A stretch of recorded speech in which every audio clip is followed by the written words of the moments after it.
Welcome back to A Better Choice Homestead, where on my channel I focus on food, growing it, preparing it, and preserving it. Today is Sunday, so we are going to be doing a food preservation video, and I'm actually going to be pressure canning some chicken. We absolutely love having the convenience of cooked chicken on the pantry shelf. It's an easy dump and go meal. That chicken gets used for so many things. Quesadillas, enchiladas, chicken salad, burritos, tacos, you name it. The list goes on and on. The chicken is absolutely delicious. It's not loaded with sodium like some of your store-bought canned chicken is. And you get to control the ingredients that go in, including the quality of the chicken that you're using. When you can chicken, you can can dark meat, you can can white meat, you can can them separate, you can can them together. You can can just the meat, you can can meat and bones, you can do boneless, skinless, or you can do it with skin on. And we need to get some more on the shelf. I think the last time I checked, there was only 1 pint of chicken left up there because that is a go-to meal for people when I am not here to cook. So I want to get that replenished. So I have 10 pounds of chicken from my freezer that I have defrosted, and I have cut down all but one because I'm going to show you how I cut that.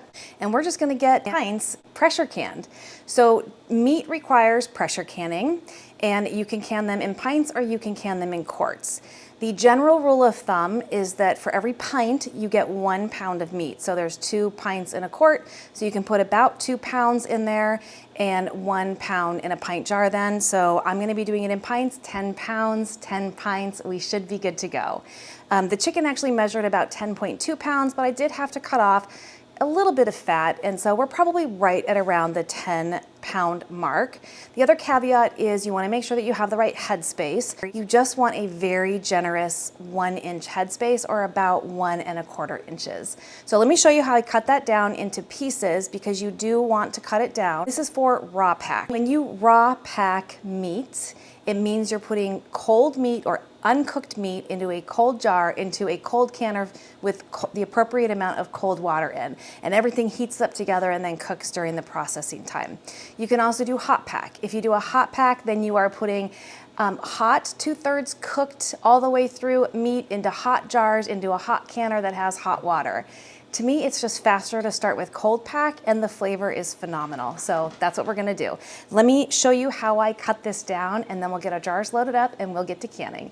Now, this is not gonna be as long as some of my other canning videos because it's raw pack. It is super easy to get the canner going.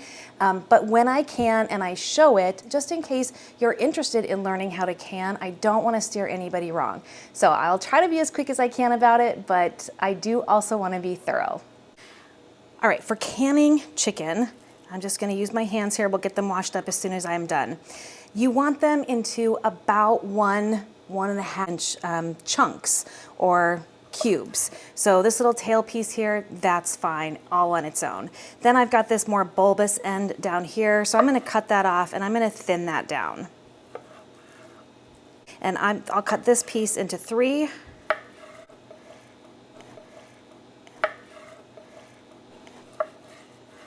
And so there we have a cube of chicken that is going to go into a jar. Now this won't stay cubed once you put it through the pressure canner. It's going to be shreddable chicken. It's marvelous. It is so easy to use in recipes or, you know, as a main ingredient. And there we go. So now I've got 10 pounds of chicken cut up and ready to go. Let's get canning. All right, for starters, I have jars. These are washed. I just did that. I've got bands and I've got lids over here ready to go. I've got a little dish here filled with some white distilled vinegar and a towel so I can wipe the rims of my jars after they're filled. I've got my canning funnel ready and my jar lifter as well.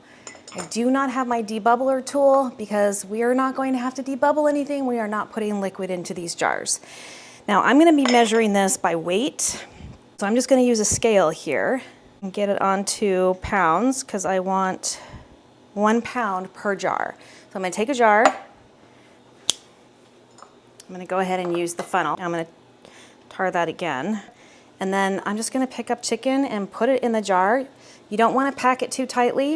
In order for this to safely pressure can, the heat needs to move all throughout the pieces and through the meat itself. So you don't want it packed in there super tight. And remember, we want to make sure that we get at least 1.25 inches here of headspace. And I'm just going to set this one aside for a minute and move on to the next jar. So I might get more than 10 jars out of this. And I can double stack pints in my canner, so that would be great. If I've already cut the chicken up and I'm already canning, I might as well get as much on my shelf as I can. We can get a little more in there. And that's at 12.2. So we're getting about 12 ounces of chicken per jar. Now this is going to cook throughout the canning process.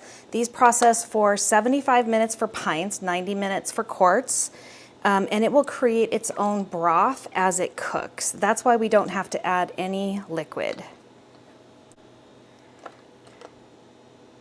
All right, that's 12. How are we looking? This one can take a little bit more. 12.5. Yeah, that's about what I'm getting. I'm getting about 12 ounces per jar.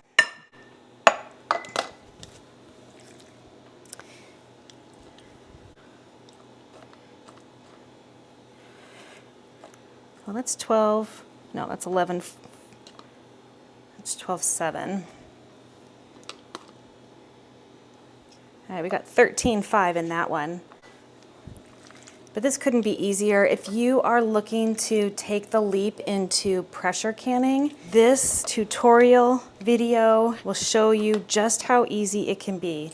You wash some jars, cut up your chicken, you get your chicken into jars, you put them in the canner, after you get the lids and bands on, of course. And then you process them.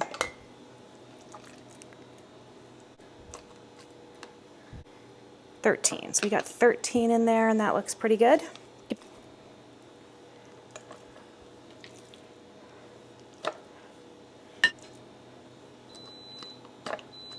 That's my pressure cooker buzzer because I'm doing my weekly dog food at the same time here. Multitasking.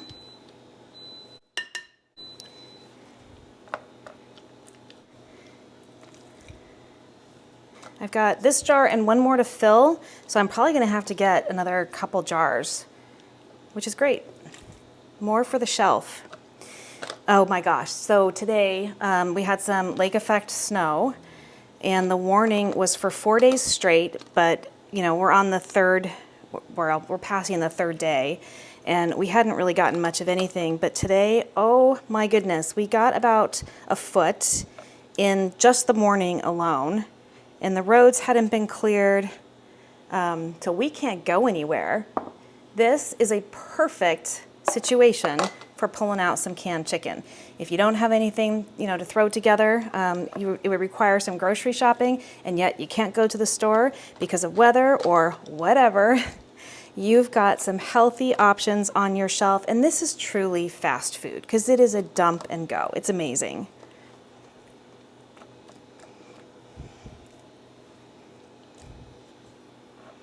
Okay, we got 14 in that one. And I think I can do 2 more jars, so I just need to grab the jars. All right, I still had one, but I did grab 2 more. So we'll see if I get 10 or 11. This one was just hiding.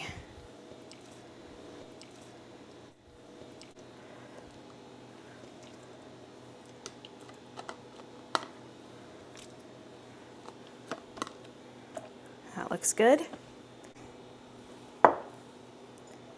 So now this is jar 11, and I think this is all we're going to get.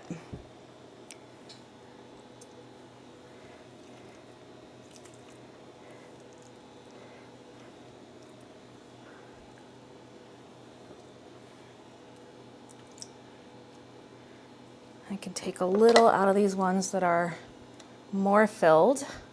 So we're going to go with 11 pints, anywhere from probably 10.5 to 12 ounces on the jars. With our jars filled with meat, I'm going to take that white distilled vinegar and put it on a napkin and just run it across the top edge of the jar to make sure that no grease from the chicken got on there. So with these, you're just going to center the lid on the jar, and then you're going to take a band and you're going to just drop it on. and then turn it counterclockwise until it seats. That was a soft seat, but it did. Let me see if I can get it to, there. Hopefully you heard that. Then you can turn it forward with just your fingertips of, no opposable thumb until it won't turn anymore. And then you can give it a turn with just your fingers until you feel your wrist starting to engage. And then that's it. So that's finger tight. We'll set that one aside and we'll do the next one. I just spilled my vinegar, but we have enough in here. So again, running that along, puppies are playing, around the outside of the jar to make sure that you don't have any nicks or cracks and that nothing is on here that's going to interfere with your seal.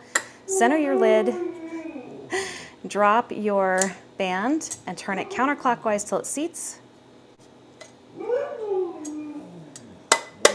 There you go. Forward with just your fingertips, and then you can turn it with your fingers just until you start to feel your wrist engage, and that's it. And the reason you want, that's Sky, she's got a lot to say a lot of the time. The reason you only want this finger tight and not really cinched down is because during the process in the canner, it's going to vent. It's going to force air out of the jar, and that's what helps the lid seal. If it can't force the air out, well, it's going to overcompensate by erupting, and then you're going to get siphoning. You're going to lose contents of your jar outside your jar, and as that happens, stuff can get on the rim that's going to prevent you from getting a good seal. So you've got to make sure that you have the appropriate amount of headspace and that you do not over tighten your jars, but you tighten them enough. So fingers and then turn just until you start to feel your wrist engage. And I'm telling you, this is the easiest canning project in the world because there's nothing else to do. There's nothing to cook. There's nothing to heat up. I mean, it's just cut up some chicken, put it in a jar, get it in the canner. So if you find chicken on sale at, oh, I'm a lid short. It's because I added a jar. So if you find chicken on sale at your grocery store and you want to stock up on it, but you don't have freezer room, this is easy to do. And it is only as expensive as the meat is. If you already have the jars, that investment has already been made. If you don't already have the jars, well, that's an investment, just like a can opener is. I know that a can opener is not as expensive. I'm just trying to make the point that when you think about buying canned chicken from the store, you're not factoring into the cost of it the can opener. So I don't factor into the cost of it the jars because I get to reuse the jars. Okay, all of our jars are filled and we are ready to get canning. I told you this is the easiest canning project in the world, and we are going to end up with 11 to 22 meals on the shelf for whenever we need a dump and go recipe or when we need a protein and we can't source one at the store. I'm going to be using my Presto pressure canner today. This is a dial gauge canner that I have converted into a weighted gauge canner. So it does have a dial gauge on the top, but I'm not going to be using the weight that came with it that would normally go over the vent spout here. This is a 15-pound weight. I'm going to be using this one that turns this into a weighted gauge, so I don't have to pay attention to the dial, and I can explain that just a little better in a minute. I want to make sure that I've checked my gasket, that it's not cracked anywhere, that it looks to be in good shape. I want to make sure that that vent is not clogged, that I can see through it, which I can. So the lid is good to go. You always want to check over your canner and make sure that it's in proper working order before you get started. The other thing I have in here is 2 racks. One goes on the bottom, always. You never want a can on the bottom of a pot that doesn't have a rack, a towel, or even some canning lids to sit your jars on because your jars can crack. And then I'm going to need 3 quarts of water in here. That's what this canner requires for proper pressure canning. So I've got a quart-sized jar here. I'm just going to fill it up from the sink 3 times and dump the water in. So here's 1, and 2, and 3. And now I'm going to dump the rest of that white distilled vinegar in here. there isn't much in this container. There doesn't need to be, you just need a splash. If and only if you have hard water, because hard water after canning can leave kind of a film that's really hard to wash off, and it just doesn't look pretty sitting on your shelf. So the vinegar helps to cut down on that white film from hot water. If you don't have, not from hot water, from hard water.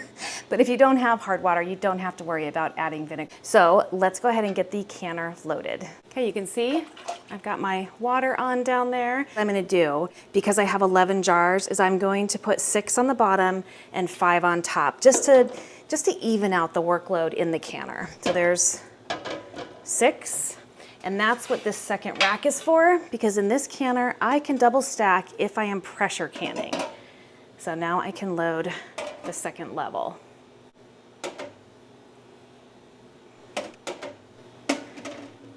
How simple was that? My canner is loaded. We are ready to go. Now I do want to turn my canner around. I need this handle with this arrow on this side. And this arrow is going to line up, I don't know if I can show you that or not, but there's an etch of an arrow here. So I'm just gonna line those two up, and that is what is going to seat it. If I didn't have those lined up, this just wouldn't seat. But with those 2 arrows lined up, it seats perfectly. And then you just get the, you turn the lid clockwise until the handles align. And then that's closed. Now I'm gonna reopen it because I wanna show you that you have this little black safety valve right here. So if your canner ever got under too much pressure, this would blow off and it would release the steam that was in here, which would let the pressure out. So you no longer have to fear that your canner lid is going to pop off and go through your roof. That's not going to happen. Then you have this steam vent here, and this is where we put the 15-pound weight that ships with this type of a canner, or it's the modified one, and I'll show you both of those up close. And then we have this pop-up valve here. When the canner is under pressure, this will be up. So if this is up, you do not touch the lid of your canner. Don't do it. So wait till it goes completely down and everything is quiet. All right, now we can get this back on. So here is the the weighted gauge that shipped with this model. And if I was using it like this, I would pay attention to this dial right here. And based on my elevation, I would pressure can this using the dial gauge at 11 pounds of pressure per square inch. So that's about, right here. And I would have to watch this to make sure that it did not fall below 11 pounds of pressure per square inch for the entire processing time, which is 75 minutes. I used to begrudgingly can because I would have to sit here and literally watch this the entire time. Because if it falls below 11, you have to start your time over again. You also don't want it to go too high. So, you're adjusting your temperature, especially if you have a gas stove like me, and changes, even minor changes, to temperature when something is under pressure like this can cause siphoning, and it can even cause your jars to break. So I found it provided me with so much peace of mind converting to this little guy. So this little guy has different rings on it that you can add or remove. So I think with no rings, it's 5 pounds of pressure. With the one ring that I have on here, it's 10 pounds of pressure. And there's another one if you needed it to be 15 pounds of pressure. But I can 10 pounds of pressure with the weighted gauge, or 11 pounds of pressure based on my elevation, which is under 1,000 feet. Because I have this on, I'm not going to pay attention to this at all. Maybe when I'm done and I just want to see that it's at the 0, but otherwise I'm not paying attention to this. And the reason for that is this is not going to be accurate, because the job of this little guy here is to continuously move while the canner is running. And as long as it's moving, I know that I'm under the right amount of pressure. Because this is a 10-pound weight, it's going to move when the canner is releasing steam to hold it at 10 pounds of pressure. So It's heavy enough that nothing is going to push up and make it move unless it gets to, say, 11 pounds of pressure. So as long as this is moving, it's holding 10 pounds of pressure inside, and so I know I'm at the proper temperature. I do not need to fiddle with my gas stove dials. I do not need to stare at this dial the entire time. I can do other things. As long as I can hear that this is going, I can do other things. This changed the way I feel about canning. So this is what we're going to be using. Processing time on here, again, is 75 minutes. We're not gonna start that though, or even put this on until this heats up and we see a steady stream of steam coming off of this vent pipe, and we want it to be a steady stream. And once it's a steady stream and we can see it, then we can start a 10-minute timer. We want to vent a lot of the air that is in here out for 10 full minutes before we cap this. So we're gonna heat this up. We're gonna watch for it to start steaming with a very steady stream. Once we see that very steady stream, we're gonna set a 10-minute timer. Once that 10-minute timer goes off, we're gonna put this guy on here. And then we're still not under processing time. Then when the pressure reaches 10 pounds of pressure in here, it's going to start letting off steam. And when this starts happening is when we start our processing time. So let's get going. So all I'm gonna do is turn this burner on to about a medium high. And when this is steaming enough that I'm going to start that 10-minute timer, that's probably going to take about 20 minutes. That took about 17 minutes, I would say. We have a full stream of uninterrupted steam here, so I'm gonna go ahead and start my 10-minute venting timer. All right, this has been venting for 10 minutes, so I can go ahead and put the weighted gauge on. And I know it seems kind of scary to stick something over something that is steaming super hot, but just be quick about it. You'll be fine. And now we're just gonna let that sit there until it starts doing this, and I'll show you what that looks like when we come to that point. I'm gonna go ahead and turn down the burner a little bit. I had it up on like a medium high on the higher side because you want to get that vent process going. There's only 3 inches of water in this canner, and you don't want your canner to run dry. The reason that steam is coming out is because the water is heating up and it's converting to steam and escaping, so your water level is dropping. So you want to make sure that you get that process started and going.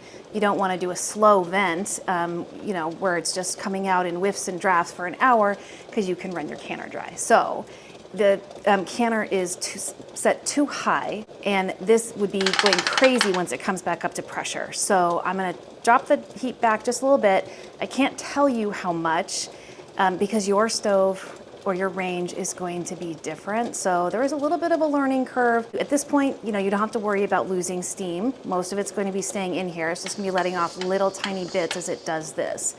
So you're gonna have to get to know your canner and your stove and how everything works together. But I will bring you back when that starts going so you can see what that looks like when it is under pressure. This is just about to start moving. You can see the dial is straight up, so that is at about 10 pounds of pressure. And so that means that there's 10 pounds of pressure in here pushing up against the lid, and this weight isn't going to move unless it's being pushed by 10 pounds of pressure. One of the reasons, and I've mentioned this in another video, but one of the reasons why I was getting so frustrated with this, aside from the fact that it drove me crazy and I had to stare at it for hours on end, is you're supposed to have this checked for proper calibration every year, because if it's not calibrated properly, how do you know if you're actually pressure canning under the proper amount of PSI? And nobody here in my state, or even my surrounding states that I could find, will do it. You can usually have that done at extension sites that are a part of universities, but I'm near Cornell and they don't do it. So that was one of the reasons why I was so happy to get this, because I was having to buy a new one of these every single year and hope that it was calibrated. But now that this is moving and this is a good speed, I can go ahead and set my 75-minute timer. If this gets faster, if it really starts moving, I'll dial the heat back just a tiny bit at a time. Remember, rapid changes to temp or pressure can shock the jars. So I'm gonna dial the heat back just a tiny bit. We're still okay at this speed here. I just don't want it to go super fast. So I'm gonna start my 75-minute timer and we'll be back then. Our timer's gone off. So I'm gonna go ahead and lower the flame. You can see we're at a really good pace on the jiggle here. This is just letting off tiny whiffs of steam. It's not, like it was before where it's totally venting and we're gonna run the risk of running our canner dry. So this is what you wanna see. This looks good. And I'm gonna go ahead and lower the heat a little at a time because I don't want that rapid change in temperature or pressure to shock the jars or cause them to siphon or crack or fall over or any of those things. That's just so disappointing to see when you open the canner. So this is already slowing down just by me dialing back that heat just a tiny bit. We're definitely still under pressure. When this stops, we'll still be under pressure. Our pressure valve is still up, and I'll show you that, but the pressure is lowering, right? So this is only gonna move if it's under 10 pounds of PSI or pressure per square inch. So we're not gonna pay attention to this. Now we can start to pay attention to the dial and also the pop-up valve that's right here. So this button is up because it's pressurized. Once this goes completely flat and the dial goes to 0, then the machine is no longer under pressure. This is stopped, so we're not under 10 pounds of pressure anymore, but we're still under pressure. I'm gonna leave it where it is for probably 10 or 15 minutes, and then I'll go ahead and turn the heat down even lower or off, depending on where the flame is at. But we're not gonna do anything else until this says 0 and this button has popped down. Pressure is at 0. Our pop-up valve is down. It took about 45 minutes for this to go all the way to 0, and I can go ahead and I can take off this weighted gauge now. And now I'm gonna let that just sit like that for 5 minutes. And after 5 minutes, I can go ahead and just crack my lid here. And I'm not gonna take it off. I'm gonna just kind of set it aside so that some of the steam can escape, whatever's remaining. And you can see I'm just doing a tiny little gap here. That's just to help it acclimate. So once again, we're not doing a major change in temperature and hoping that we are not gonna be siphoning our jars, because your jars can siphon even after they come out of the canner. So I'm gonna let this sit like this for 5 minutes and then we'll take the lid off. It's been 5 minutes. I can still see a little bit of steam escaping. I'm hoping that we're acclimated enough. So let's take a look. Always lift your lid away from you so that you don't get scalded.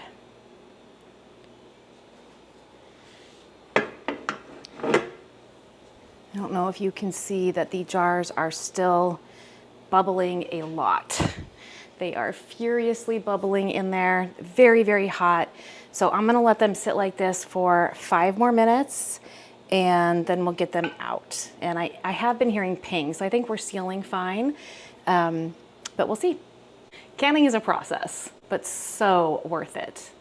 All right, we're gonna go ahead and get the jars out of the canner, and I've got some towels set up here on my island where they can rest for 24 hours without being disturbed. I'll give you a close-up when I have them all out. These are still boiling inside the jars, so they need 24 hours to completely cool down, and that lid can suck down via a vacuum. Before then, if you tilt your jars, you could get juice or fat or salt or something on the rim that is going to interfere with you getting a good seal, and it's going to be wasted time and money and product. So you got to let them sit for 24 hours. Now remember, we didn't start with any liquid in these jars whatsoever, and they created enough juice to come pretty much, in most cases, all the way up to the top. I probably only need 1 towel. Now, to get the rack out of my canner, because it is hot, I'm gonna use a fork through one of the holes and just carefully lift it out. And remember, when you take your jars out of the canner, don't tip them for the same reason. You don't want to get any of the liquid or solid contents in the jar on the rim of the jar to interfere with the seal. Can you see them still bubbling inside here? They've just got massive bubbles coming up all the way to the top. I don't see any jars that still have the button up, so I think that they have all fully sealed. Can you see how they're still boiling? So very, very hot, but it looks like we had success. So I'm gonna let them sit here for 24 hours, and then if I can, I will bring you back at the end to show you how I wash these up, because I have not done that yet, and then we'll get them put away. Part of canning is cleaning your jars so that you can get them put away. So what I do is I just take these rings off, make sure that I have a good seal so I can pick it up by the rim of the lid and it not pop open, and then set it in the sink.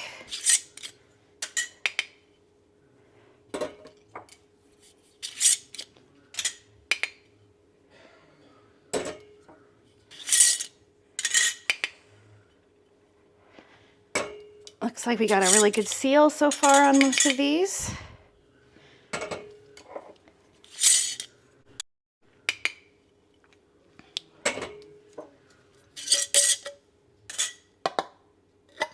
Not on that one. Could have been a tightening issue, or it could have just been a jar issue or lid issue.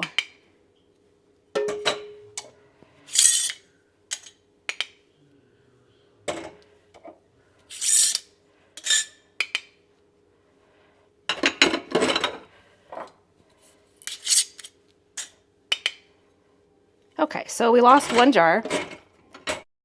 And because we had to wait 24 hours before we could really handle the jars, I'm going to have to throw this one away. It's no good. For the rest of these, I'm just going to get some hot water going and a clean towel. And just get some soap on my towel. And then just thoroughly wash the jar. You want to make sure your jars are clean before you put them on the shelf. You certainly don't want to invite pests because you've left something that smells good or edible on the outside of the jar.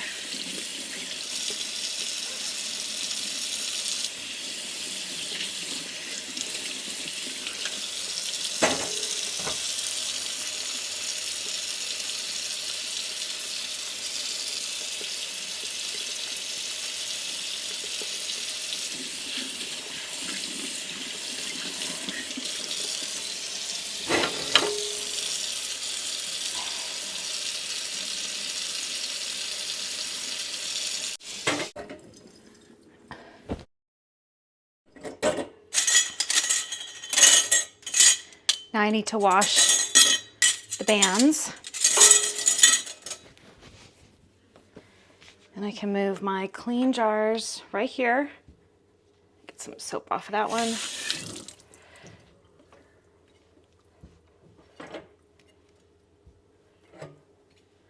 These will dry by morning, and because I label mine with a Sharpie, I want to make sure that the jars are 100% dry before I try to write on them. Otherwise, it'll just ruin the Sharpie.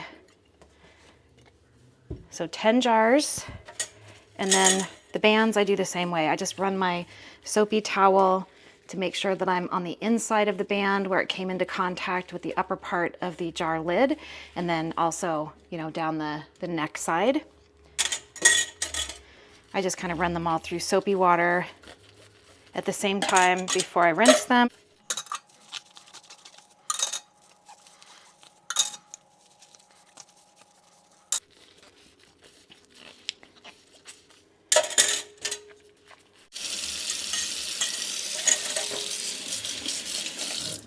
And then lay these out to dry as well. I don't like to run them through the dishwasher because I don't want them to get rusty.